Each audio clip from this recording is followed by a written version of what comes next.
Hey everyone, still sick, so fortunately my voice is going to be a little rough for this video, but I figured I'd do a quick video on legendary aspects, um, Codex of Power, and imprinting these affixes onto rare slash legendary items to get the effects you want on all your items. So this is a new feature to the Diablo series. In a sense, like Diablo 3, you could harvest legendary powers from items using Kanai's Cube. You just couldn't imprint them onto items. So you could use, as far as I remember, it was three legendary powers from items to help manipulate your build for your characters in D3. But in this game, as long as you find the item with the legendary aspect that you want, you can, and if you want to, like if the base is really good that it comes on, you can leave it, but you can extract it from that item and you can put it on to a rare, or even another legendary. With a legendary, it would overwrite its legendary aspect. Um, but let's All just right, get in here. Like traveler. the guy that's going to do it for you, the vendor, is going to Fare thee be well. the occultist in Kiovashad, if I'm saying that right. So you'd go to the I can take occultist common, and you turn can special. take a legendary item. We'll just take this one for example because it's beta. It doesn't matter if we waste money and whatnot. So you take this bow. I got a better bow on, so this isn't that big of a deal. But its legendary aspect is when you evade or shadow step, you leave behind a cluster of explode and stun grenades that deal 70 physical damage and stun enemies for half a second. Not that big of a deal to me, but you just go down, you spend some gold, you extract that, and it puts it into your inventory. So you have an inventory full of these legendary aspects. The other thing you can put on your rare weapons is a Codex of Power. So there's a large range of them. We'll just click to show our class only, but maybe we'll dive through all these just to see what options there are because I haven't had the chance yet. But there could be some pretty interesting ones. Um, so when you do go to imprint a weapon, you just simply take it and you put in your aspect, or you select a Codex of Power, and you just pay the gold, which we don't have enough, and you'll need veiled crystals from salvaging rare items at the blacksmith. But this adds a cool spin to the game, I think. Um, just in the sense that you can seek out specific legendaries to make your build unique, tailor it to what you want. Um, and it's also going to be good for the trading aspect of the game, in my opinion, just because rare items, they have the ability to have more base stats, affixes, whatever you want to call them, than legendaries and I think uniques. So there should be a trading community and like a need for rare items in this game just because they're going to have the ability to have more fixes, so they'll be more powerful than legendary items. So that'll be interesting to see how that works out in the game. I'm assuming like the higher levels you get, there's going to be better legendary aspects to be able to pull off items. Um, Here's another one, for example: attacking enemies with a basic skill increases the damage of your next score skill by 5%, stacking up to 50%.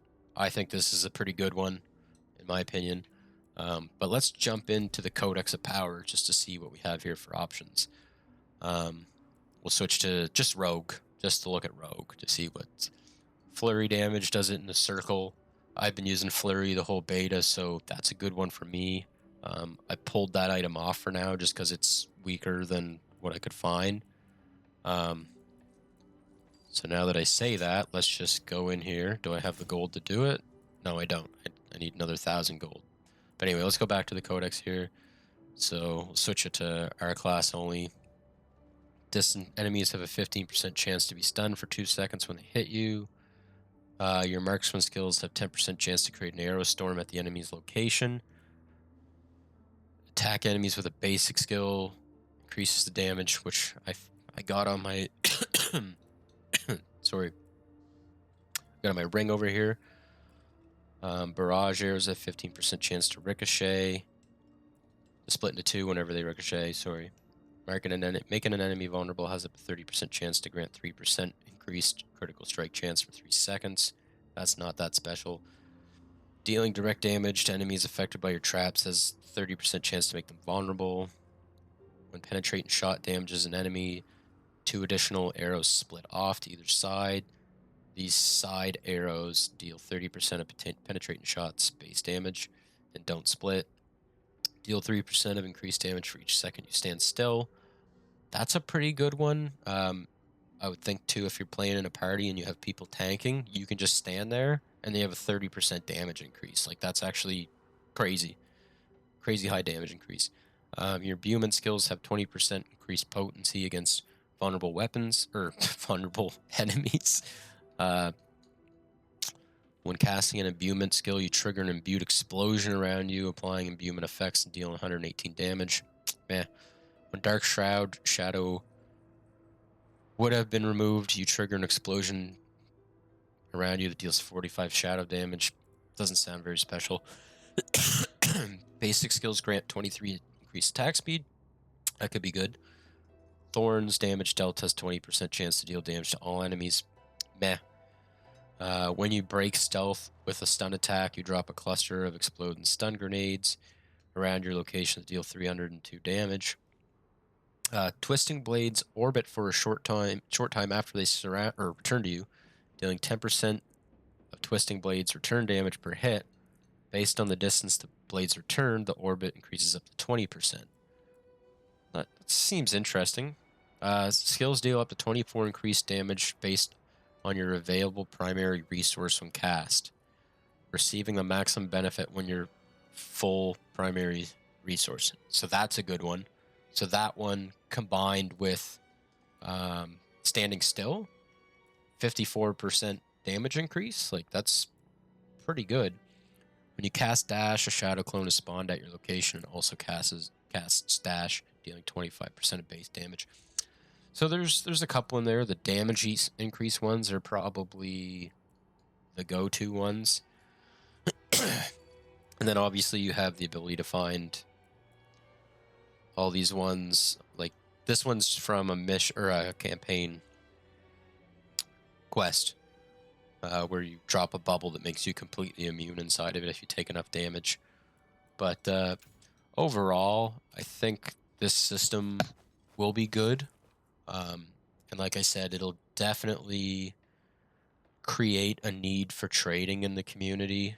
I really hope it does, because I think trading should be in the game. If it's not, it just makes it so there's like no interactions between people other than like world bosses and zone quests and whatnot. So I I think this feature, legendary aspects and codexes of power, I think it'll be a good one. It gets two thumbs up from me.